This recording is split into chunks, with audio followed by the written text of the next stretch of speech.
करवीर पोलिसांची धडक कारवाई 13.69 लाखाचा मुद्देमाल जप्त, दोघांना अटक।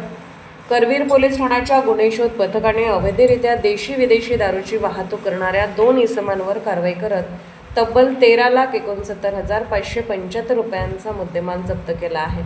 यामध्ये 4,59,575 रुपयांची दारू तसेच 2 वाहने जप्त करण्यात आली आहेत।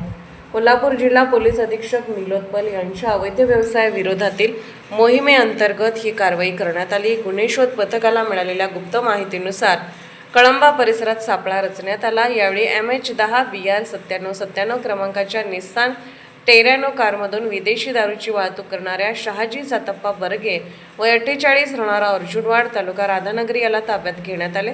त्याच्याकडून 31,700 रुपयांची दारू व वाहनांसह 7,31,700 रुपयांचा मुद्देमाल जप्त करण्यात आला।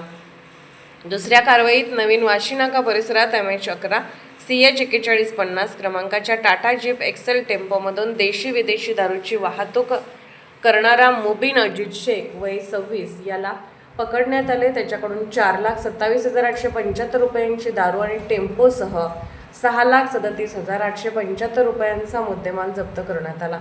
या दोन्ही कारवायांमध्ये जप्त केलेली दारू गोल्डन वाईन्स हॉकी स्टेडियम परिसर व मेरवाडे वाईन्स सायबर चौक कोल्हापूर येथून खरेदी केल्याचे तपासात निष्पन्न झाले आहे।